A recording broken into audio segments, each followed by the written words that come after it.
এই পবিত্র মাসে আল্লাহ তাআলা আমাদের আল্লাহ সচেতনতা বৃদ্ধির জন্য এ মাসে আমাদের জন্য সিয়ামকে তিনি ফরজ করেছেন। আল্লাহ তাআলা ইরশাদ করছেন, ইয়া আইয়ুহাল্লাযীনা আমানু কুতিবা আলাইকুমুস সিয়াম কামা কুতিবা আলাল্লাযীনা মিন ক্বাবলিকুম লাআল্লাকুম তাত্তাকুন। অর্থাৎ ওহে বিশ্বাসীরা, সিয়ামকে এ রমাদান মাসে তোমাদের জন্য অবধারিত করা হয়েছে, যেমনি ভাবে তোমাদের পূর্ববর্তীদের উপরও এই সিয়ামকে অবধারিত করা হয়েছিল, যাতে করে তোমরা আল্লাহ সচেতন হতে পারো। এই আয়াত থেকে বোঝা গেল, এই পুরো রমাদানুল মুবারকে যে আমরা সিয়াম উদযাপন করি বা সিয়াম পালন করি, এই সিয়াম বা রোজা পালনের মূল উদ্দেশ্য বা প্রাইম অবজেক্টিভ হচ্ছে আল্লাহ সচেতন হওয়া। এই সিয়াম আমাদেরকে আল্লাহ সচেতন বানায়। এই সিয়াম আমাদের মধ্যে এই ফিলিংস, এই ভাবনা, এই চিন্তা বা এই চেতনাটা নিয়ে আসে যে আমরা এটা ভাবতে শুরু করি যে Allah is watching me, Allah is observing me, Allah আমাকে দেখছেন। এই চিন্তাটাকে, এই সেন্সটাকে, এই ফিলিংটাকে ডেভেলপ করার জন্যই আল্লাহ তাআলা এই মাসে সিয়ামকে আমাদের উপর ফার্জ করেছেন, এবং সেটাই আল্লাহ এই আয়াতের শেষাংশে বলছেন, লাআল্লাকুম তাত্তাকুন, যাতে করে তোমরা আল্লাহ সচেতন হতে পারো, যাতে করে তোমরা গড কনশাস হতে পারো। আমরা যখন সিয়াম পালন করি, আমরা তখন ক্ষুধার্ত, আমরা তৃষ্ণার্ত, ঘরের ভেতরে আমরা চাইলে, কেউ নেই, কেউ আমাকে দেখছে না, আমি চাইলেই খেয়ে ফেলতে পারি, আমি চাইলেই কিন্তু পান করে আমার তৃষ্ণা মেটাতে পারি, কিন্তু আমি খাচ্ছিও না, পানও করছি না, কারণ আমি এটা ফিল করি যে কেউ দেখে না কিন্তু আল্লাহ দেখে। পৃথিবীর কেউ আমাকে দেখছে না, দরজা বন্ধ করে, জানালা বন্ধ করে, ফ্রিজ থেকে ঠান্ডা পানি বের করে, শরবত বের করে আমি কিন্তু ঘরের ভেতরে যখন একা একা থাকি, আমি খেয়ে আমার তৃষ্ণা নিবারণ করতে পারি। কিন্তু এটা আমরা কেউই করি না, কারণ আমরা ফিল করি যে পৃথিবীর কেউ যদি নাও দেখে, আল্লাহ সুবহানাহু ওয়া তাআলার চোখে কিন্তু আমরা ফাঁকি দিতে পারছি না। হি ইজ ওয়াচিং মি, তিনি আমাদেরকে দেখছেন। তাহলে সম্মানিত দিনী ভাই এবং বোনেরা, এই সিয়াম আমাদের মধ্যে আল্লাহ কনশাসনেস, আল্লাহ সচেতনতা, এটা ডেভেলপ করে। পাশাপাশি সিয়ামের মাধ্যমে আমরা আমাদের প্রবৃত্তির উপর নিয়ন্ত্রণ অর্জন করি। গোটা বছর প্রবৃত্তি আমাদেরকে নিয়ন্ত্রণ করে, সারা বছর প্রবৃত্তি আমাদের উপর জিতে, আর আমরা এই রমাদান মাসে প্রবৃত্তির উপর জয়লাভ করি। যেমন পুরো বছর ব্যাপী আমার যখন ক্ষুধা লাগে আমি খাই, তৃষ্ণার্ত হলে পানি পান করি, আমার কামনা জাগলে সেই কামনা আমি পূরণ করি। কিন্তু রমাদানে ক্ষুধা লাগলে কিন্তু আমরা খাই না, তৃষ্ণায় গলা ফেটে যাচ্ছে, তৃষ্ণায় গলা কাঠ হয়ে যাচ্ছে, কিন্তু এক ফোঁটা পানি আমি পান করছি না। সিয়াম পালন করা অবস্থায় দিনের বেলা আমরা যারা বিবাহিত, আমাদের স্ত্রীদের সাথে অন্তরঙ্গ মুহূর্ত আমরা কাটাচ্ছি না। তার মানে আমার যেটা মন চাচ্ছে, আমার যেটা ডিজায়ার, আমার যেটা ডিমান্ড, সেটা আমি ফুলফিল করছি না, অর্থাৎ আমার প্রবৃত্তিকে আমি নিয়ন্ত্রণ করি। তাহলে সিয়াম পালনের মাধ্যমে প্রবৃত্তিকে কিভাবে কন্ট্রোল করা যায়, প্রবৃত্তিকে কি করে নিয়ন্ত্রণ করা যায়, এটা আমরা শিখি। সারা বছর প্রবৃত্তি আমাদের উপর জয়লাভ করে, আর এই সিয়ামের মধ্যে দিয়ে কেমন যেন রমাদানে আমরা প্রবৃত্তির উপর জয়লাভ করি, আমাদের কাছে প্রবৃত্তি হেরে যায়, জিতে যায় আমাদের আল্লাহ তাআলার প্রতি আস্থা এবং ভালোবাসা। এই সিয়ামের আরো একটি শিক্ষণীয় বিষয় হচ্ছে, এই সিয়াম আমাদেরকে সংযমী বানায়, রেস্ট্রেইনড বানায়। আমরা চাইলেই রোজা পালন করা অবস্থায় যা মনে চায় তা করতে পারি না। এবং সহিহ বুখারীর বর্ণনায় আল্লাহর হাবিব সাল্লাল্লাহু আলাইহি ওয়াসাল্লাম আমাদেরকে শিখিয়েছেন যে কেউ যখন রোজা রাখে সে যেন অশ্লীল কথা না বলে, রোজা রেখে সে যেন কাউকে গালি না দেয়। এমনকি কেউ যদি তাকে গালি দেয়, অথবা কেউ যদি তার সাথে ঝগড়া লাগতে আসে, সে যেন বলে ইন্নী ইমরুউন সাইম, অর্থাৎ আই এম ফাস্টিং, আমি রোজাদার, আমি রোজা পালন করছি। রোজা পালন করা অবস্থায় আমার পক্ষে অশ্লীল কথা বলা, ঝগড়া করা, কোনো বাক বিতণ্ডায় জড়ানো সম্ভব না। তার মানে এই সিয়াম পালনের মধ্যে দিয়ে সংযম যে ব্যাপারটা, এই ব্যাপারটা আমাদের আয়ত্তে চলে আসে। আমরা এই সিয়াম পালনের মধ্যে দিয়ে সংযমী হয়ে উঠি। পাশাপাশি যারা সিয়াম পালন করছে তাদের জন্য আল্লাহর হাবিব সাল্লাল্লাহু আলাইহি ওয়াসাল্লাম ঘোষণা দিয়েছেন যে কিয়ামতের ময়দানে বিচার শেষে তারা যখন জান্নাতে ঢুকবে, রোজা পালনকারীদের জন্য আল্লাহ তাআলা একটি স্পেশাল গেট রেখেছেন, যেটার নাম হচ্ছে রাইয়ান। এবং এই রাইয়ান গেট দিয়ে রোজাদাররা ছাড়া কেউ প্রবেশ করতে পারবে না। সুবহানাল্লাহি বিহামদি। আর একবার এই রাইয়ান দরজা দিয়ে যে ব্যক্তি ঢোকার সুযোগ পাবে জান্নাতে, he will never be thirsty again, সে কখনো আর তৃষ্ণার্ত হবে না, চিরকালের জন্য তার গলা থেকে তৃষ্ণা হারিয়ে যাবে। পাশাপাশি আল্লাহ তাআলা ইরশাদ করছেন যে সব আমলগুলোকে সওয়াব বাড়ানো হয় এবং সওয়াবের প্রতিদান বান্দাদেরকে দেয়া হয়, কিন্তু এই সিয়ামের ব্যাপারটা ভিন্ন। এর প্রতিদান আমি আল্লাহ নিজ হাতে দেব। আরেক বর্ণনা এসেছে এই সিয়ামের প্রতিদান আমি নিজেই। আমরা যদি একটু খেয়াল করে দেখি যে রমাদানুল মুবারাকে আমরা যত নেক আমল করছি বা সৎকর্ম করছি, এগুলোর সওয়াবগুলোকে কিন্তু জ্যামিতিক হারে বাড়ানো হয়। the rewards of a'mal is multiplied in this blessed month of Ramadan. এ মাসে আমরা একটা নফল ইবাদত করলে সেটা ফরজের সমান সওয়াব দেয়া হচ্ছে। একটা ফরজ ইবাদত করলে সেটা 70 থেকে 700 গুণ সওয়াব দেয়া হচ্ছে। এ মাসে উমরা করলে সেটা হজের সমান সওয়াব দেয়া হচ্ছে। অর্থাৎ অন্যান্য মাসে আমরা যদি নেক আমল করি তাহলে সেটার সওয়াবকে বাড়ানো হয় গাণিতিক হারে, কিন্তু এই রমাদানুল মুবারাকে কোনো নেক আমল করলে এর সওয়াবকে বাড়ানো হয় জ্যামিতিক হারে। এটাকে মান্থ অফ স্পেশাল অফার বলা হয়, বিশেষ অফারের মাস। আল্লাহ তাআলা চেয়েছেন যে বিশেষ অফার দিয়ে আমাদেরকে ইবাদতের প্রতি আগ্রহী করে তোলে, আকৃষ্ট করে তোলে। তিনি যেন আমাদের গুনাহগুলোকে ক্ষমা করে দিয়ে আমাদেরকে পাপ মুক্ত বান্দা হিসেবে স্বীকৃতি দিতে পারেন, তার একটা কেমন যেন আয়োজন তিনি করে থাকেন আমাদের জন্য পবিত্র মাহে রমাদানে। এবং এই রমাদানুল মুবারকের প্রতিটি রাতে আল্লাহ তাআলার পক্ষ থেকে একজন বিশেষ আহ্বানকারী ফেরেশতা তারা ডাকতে থাকে আর বলতে থাকে, ইয়া বাগিয়াল খায়রি আকবিল, হে কল্যাণের অভিযাত্রী, হে কল্যাণের পথের যাত্রী, আকবিল, প্রসিড, গো অন, আরো সামনে যাও, আরো নেক কাজ করো, আরো ভালো কাজ করো। ইয়া বাগিয়াশ শাররি আকসির, হে পাপের পথের যাত্রী, আকসির, স্টপ, থেমে যাও, অনেক হয়েছে, আর না, আর অন্যায়ের দিকে ধাবিত হয়েও না। এটা প্রতি রাতেই, রমাদানের প্রতিটি রাতেই এই আহ্বান করা হয় যে হে কল্যাণের পথের যাত্রী, ভালো কাজ করতে থাকো, হে অকল্যাণের পথের যাত্রী, এখনই থেমে যাও, আর সামনের দিকে আগ বাড়িও না। এবং এই বরকতপূর্ণ মাস পেয়েও যারা আল্লাহ তাআলার ক্ষমা পায়নি, রাসূল সাল্লাল্লাহু আলাইহি ওয়াসাল্লাম তাদের জন্য ভয়ঙ্কর ওয়ার্নিং দিয়েছেন, হুঁশিয়ারি দিয়েছেন, গভীর হুঁশিয়ারি তিনি বর্ণনা করেছেন। মসজিদে নববীতে আল্লাহ রাসূল সাল্লাল্লাহু আলাইহি ওয়াসাল্লাম একবার মিম্বারের প্রথম ধাপে পা রেখে বললেন আমিন, দ্বিতীয় ধাপে পা রেখে বললেন আমিন, তৃতীয় ধাপেও পা রেখে বললেন আমিন। সাহাবারা জিজ্ঞেস করলেন, ইয়া রাসূলুল্লাহ, তিনবার কেন আমিন বললেন? আমরা তো বুঝতে পারলাম না। আল্লাহ রাসূল সাল্লাল্লাহু আলাইহি ওয়াসাল্লাম তখন বললেন যে এইমাত্র জিবরিল আমার কাছে এসে আমাকে শুনিয়েছে যে ব্যক্তি রমাদানুল মুবারক পেয়েও ইবাদতের মাধ্যমে আল্লাহর ক্ষমা পেল না, সে দুর্ভাগা, সে হতভাগা। আমি তখন বলেছি আমিন। তারপর জিবরিল বলল যে মা বাবা উভয়কে পেয়ে তাদেরকে সন্তুষ্ট করার মধ্য দিয়ে যারা আল্লাহর জান্নাতকে হাসিল করতে পারলো না তারা দুর্ভাগা, হতভাগা। আমি বলেছি আমিন।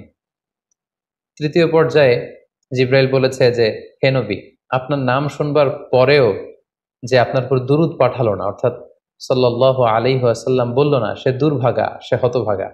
তখন আমি বলেছি আমিন। সম্মানিত শুধু এই হাদিস থেকে আমরা বুঝতে পারি যে যারা রমাদান পেয়ে আল্লাহর প্রিয় ভাজন বান্দা হতে পারলো না, আল্লাহর কাছ থেকে ক্ষমার ঘোষণা পেল না, তাদের যে দুর্ভাগা এবং হতভাগা আর কেউ হতে পারে না।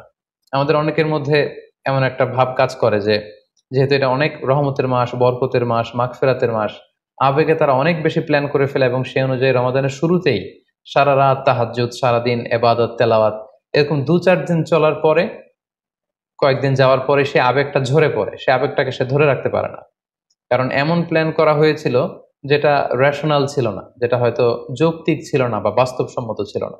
সো প্ল্যান করার ক্ষেত্রে আমার প্রথম পরামর্শ হচ্ছে অল্প প্ল্যান করুন, এবং যতটুকু প্ল্যান করবেন সেটা পুরো রমাদান ব্যাপী, হোল দ্য মান্থ লং আপনি সেটাকে পালন করবার চেষ্টা করুন। কারণ আল্লাহ রাসূল সাল্লাল্লাহু আলাইহি ওয়াসাল্লাম বলেছেন, আহাব্বুল আমালি ইলাল্লাহি আদওয়ামুহা ওয়া ইন কাল্লা। আল্লাহ তাআলার কাছে সবচেয়ে প্রিয় আমল হচ্ছে সেটা যেটা মানুষ নিয়মিত করে, যেটা বান্দা রেগুলার বেসিসে করে, যদিও এটা পরিমাণে কম হয়। সো আপনি পরিমাণে যদি কমও করেন, সেটা যদি পুরো রমাদান মাস ব্যাপী একই ধারাবাহিকতায় আপনি ইবাদত করেন, তেলাওয়াত করেন, তাহাজ্জুদ পড়েন, জিকির আজকার করেন, সাদাকা করেন, দান করেন, এটার যদি একটা ধারাবাহিকতা থাকে, সেই ইবাদতটা আল্লাহ তাআলার কাছে বেশি প্রিয়। তাই প্ল্যানের ক্ষেত্রে আমার সর্বপ্রথম পরামর্শ হচ্ছে অল্প প্ল্যান করুন, স্বল্প পরিসরে প্ল্যান করুন, হাতে গোনা অল্প কয়েকটি বিষয়ের ব্যাপারে আপনি কনসার্ন হন, এবং যতটুকু প্ল্যান করেছেন ততটুকু নিয়মিত বাস্তবায়ন করুন। প্ল্যানের ক্ষেত্রে সর্বপ্রথম যেটা আমি বলতে চাই সেটা হচ্ছে পুরো রমাদান মাসে সালাতের ব্যাপারে আমাদেরকে সর্বপ্রথম বেশি সচেতন থাকতে হবে। It's mandatory. 5 ওয়াক্ত সালাত যেন আমরা জামাতের সাথে আদায় করতে পারি, এই বিষয়টা খেয়াল রাখতে হবে। কোনো কারণে যদি জামাত ছুটেও যায়, কাজা যেন না হয়ে যায়। কারণ আমাদের যদি জামাত ছুটে যায়, সালাত যদি কাজা হয়ে যায়, তাহলে আপনার প্রোডাক্টিভিটি কমে যাবে। সো প্ল্যানের ক্ষেত্রে এখন থেকে আমাদের এটা মাথায় রাখতে হবে যে পুরো রমাদান জুড়ে আমরা 5 ওয়াক্ত সালাত জামাতের সাথে আদায় করব। কোনো কারণে জামাত যদি ছুটেও যায়, কোনো নামাজ যেন আমার কাজা না হয়ে যায়, এই ব্যাপারে আমরা সচেতন থাকবার চেষ্টা করব। 3 নম্বরে হচ্ছে কোরআন তেলাওয়াত করা।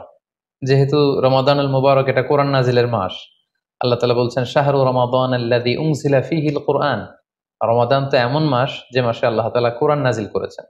সো এটা কোরআনকে উদযাপনের মাস, কোরআনের সাথে নতুন করে সম্পর্ক গড়বার মাস, বেশি বেশি কোরআন তেলাওয়াত করবার মাস। নফল ইবাদতের যে লিস্ট আছে তার মধ্যে সবচেয়ে শ্রেষ্ঠ নফল ইবাদত হচ্ছে কোরআন তেলাওয়াত করা, এবং সেটার মোক্ষম সময় হচ্ছে রমাদানুল মুবারক। আমরা প্রত্যেকেই জানি যে এই মাসে তেলাওয়াত করে, তেলাওয়াত করার যে একটা আবহ, যে একটা ইমেজ, যে একটা পরিবেশ, এবং যেরকম একটা মজা পাওয়া যায়, বছরের অন্য কোনো মাসে কিন্তু ওই ফিলিংটা আমাদের আসে না। সো এই সুযোগটাকে আমাদের কাজে লাগানো, আমরা যেন প্রতিদিন কোরআনের তেলাওয়াত করি, এবং তেলাওয়াত করার ক্ষেত্রে অবশ্যই ধীরস্থির ভাবে তেলাওয়াত করতে হবে। আমরা অনেকে তাড়াহুড়ো করে তেলাওয়াত করি। হাদিসে এসেছে রুব্বা কারিন লিল কোরআন ওয়াল কোরআন ইয়ালআনু, কোরআনের অনেক তেলাওয়াতকারী আছে যাদেরকে কোরআন রহমত দেওয়ার পরিবর্তে লাআনত দেয়, কার্ডস করে, অভিসম্পাত করে। তাই তাড়াহুড়ো করে আমরা যেন কোরআন তেলাওয়াত না করি।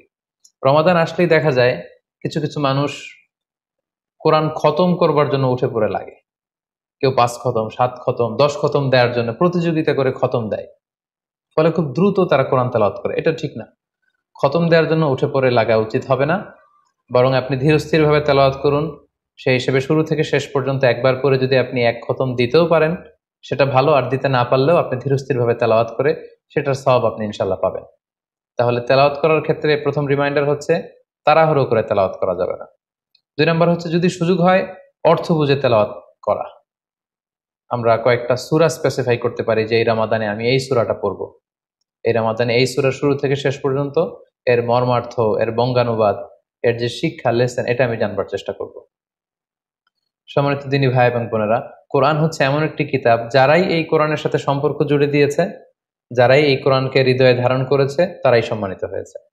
একটু খেয়াল করে দেখুন, সাইয়েদনা জিবরিল আলাইহিস সালাম উনি কোরআন নিয়ে আসমান থেকে পৃথিবীতে নেমেছিলেন। কোরআনকে নিয়ে আসার কারণে উনি হয়েছেন শ্রেষ্ঠ ফেরেশতা। আল্লাহ রাসূল সাল্লাল্লাহু আলাইহি ওয়াসাল্লামের উপর কোরআন নাজিল হয়েছিল, তাই তিনি হয়েছেন শ্রেষ্ঠ রাসূল। এই রমাদান মাসে কোরআন নাজিল হয়েছে, তাই রমাদান মাস হচ্ছে 12টা মাসের শ্রেষ্ঠ মাস, সাইয়্যিদুশ শুহুর। কদরের রাতে এই কোরআন নাজিল হয়েছিল, তাই কদরের রাত হচ্ছে পৃথিবীর শ্রেষ্ঠ রাত। আমরা উম্মতে মুহাম্মাদি, আমাদের উপর কোরআন নাজিল হয়েছে, তাই আমরা হয়েছি খায়রু উম্মাহ, শ্রেষ্ঠ জাতি। আমাদের মধ্য থেকেও যারা কোরআনের সাথে অ্যাটাচমেন্টকে বাড়াবে, কোরআনকে যারা ধারণ করবে, তারা হবে পৃথিবীর শ্রেষ্ঠতম মানুষ। তাই আসুন কোরআন উদযাপনের এই মাসে আমরা যেন বেশি বেশি কোরআনের সাথে সম্পর্ককে নতুন করে আবার নবায়ন করি। 4 নাম্বার যেই ব্যাপারটি আমি প্ল্যানে বা পরিকল্পনায় রাখার চেষ্টা করব সেটা হচ্ছে খুব বেশি খাবার দাবার বা কেনাকাটা এগুলোর ব্যাপারে আমাদেরকে একটু সাবধান থাকতে হবে। আমরা অনেকে মনে করে থেকে রমাদান মানেই মুখরোচক ইফতারি, ইফতার পার্টিতে জয়েন করা, উদর পূর্তি করে সাহারি খাওয়া, শপিং করা এবং কেনাকাটায় ব্যস্ত থাকা। আসলে ব্যাপারটি এমন নয়, কারণ আমরা জানতে পেরেছি যে এটা হচ্ছে বরকতের মাস, এটা অফারের মাস। নফল ইবাদতে ফরজের সমান সওয়াব, ফরজ করলে 700 গুণ সওয়াব, নফল উমরা করলে হজের সমান সওয়াব। সো এটা হচ্ছে মৌসুমুল ইবাদা, ইবাদতের মৌসুম। সো আমাদের যদি শপিং করা লাগে, আমাদের যদি কোনো প্রোগ্রামে অংশগ্রহণ করা লাগে, সেটা যেন আমাদের ফোকাস না হয়। কেনাকাটা, শপিং করা, এটা যেন আমাদের ফোকাস না হয়। ভুরি ভোজ করা, আমাদের বাসায় মা বোনরা যারা আছে তাদেরকে হরেক রকম আইটেমের বায়না ধরে সারাদিন তাদেরকে ব্যস্ত রাখা, ইবাদত থেকে তাদেরকে দূরে রাখা, এই কালচারগুলো থেকে আমাদেরকে দূরে থাকতে হবে।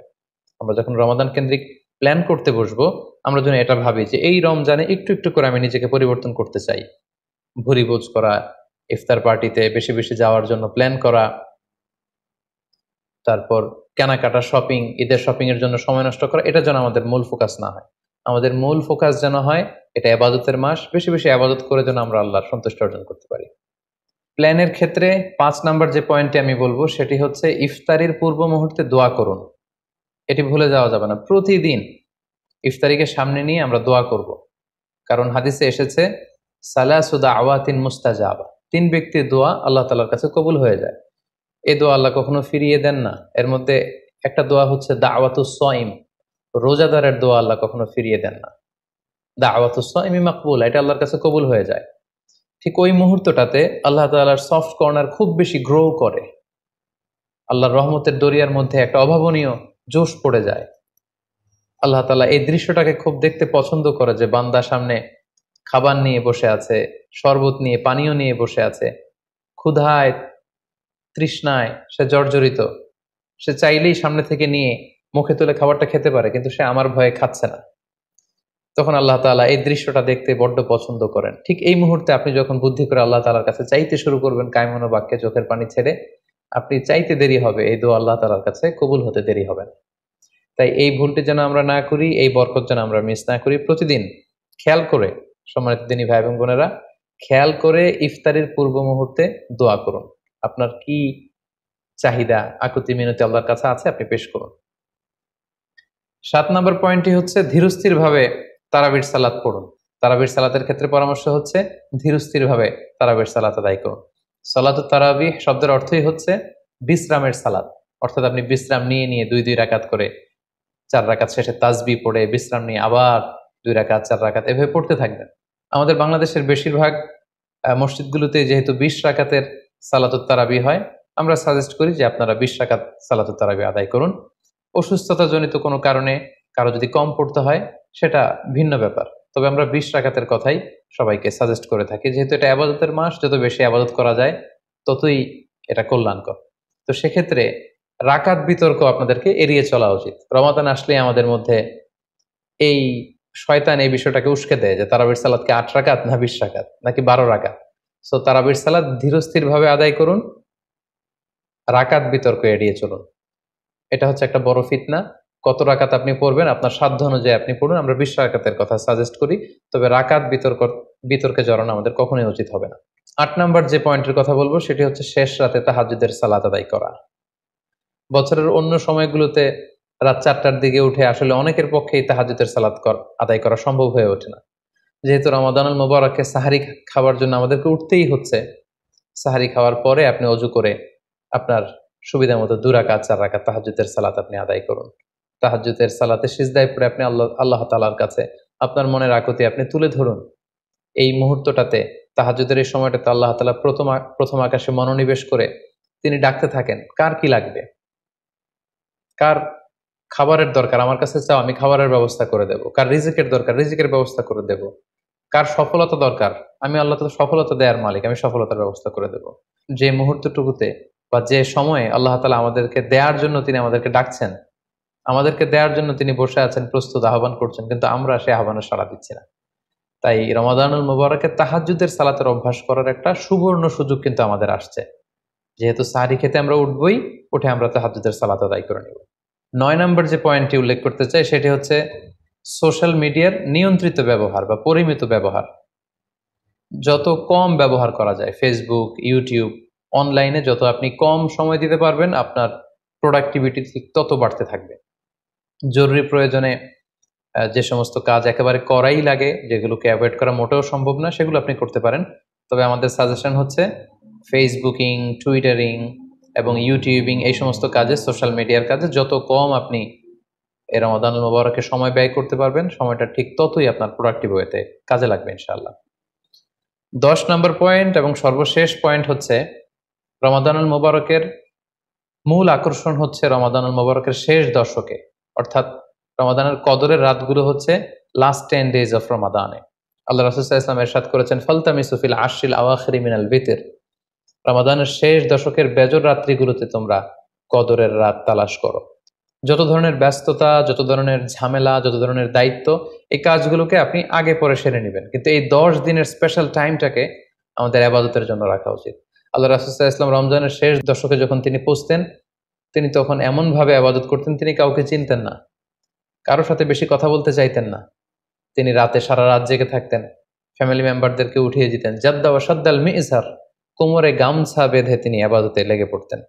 এই শেষ দশকে তিনি এত ইবাদত করতেন, বছরের কোনো সময়ে আল্লাহ রাসূল সাল্লাল্লাহু আলাইহি ওয়াসাল্লামকে এত বেশি ইবাদত করতে কিন্তু দেখা যেত না। তাই এই শেষ দশকের বেজর রাত্রিগুলো যেন আমরা মিস না করি, এবং শুধু 27 রমজানে আমরা কদর হিসেবে পালন করব, ব্যাপারটা যেন এমন না হয়ে যায়।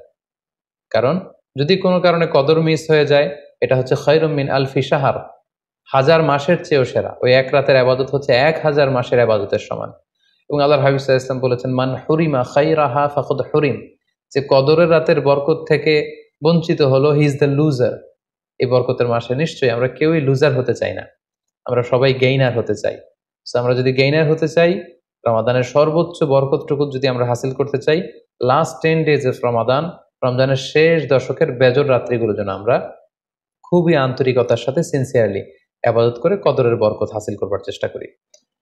আমরা গত বছর আমাদের অনেক প্রিয়জনদের সাথে একসাথে রমাদান কাটিয়েছি, তাদের অনেকে কিন্তু এবছর আমাদের সাথে নেই। আমরা এই রমাদান কারা পুরো রমাদান পাবো আমরা জানি না, আবার আগামী বছরের রমাদান পর্যন্ত আমরা বেঁচে থাকবো কিনা সেটাও আমরা জানি না। সো এই রমাদান হতে পারে আমাদের জীবনের শেষ রমাদান। আমাদের we should consider this Ramadan the last and final chance in our life. আমাদের এভাবে চিন্তা করা উচিত যে হতে পারে এটা আমার জীবনের শেষ রমাদান, তাই আমার গুনাহ মাফের একটা সুবর্ণ সুযোগ হচ্ছে এ রমাদান মাস। তাই এই মাসের সর্বোচ্চ বরকতটুকু হাসিল করার জন্য আমরা যেন বুদ্ধিমানের পরিচয় দেই, আমরা যেন বেশি বেশি ইবাদত করে আল্লাহ তাআলার প্রিয় ভাজনদের অন্তর্ভুক্ত হতে পারি। হ্যাভ এ গ্রেট রমাদান। আসসালামু আলাইকুম ওয়া রাহমাতুল্লাহি ওয়া বারাকাতুহু।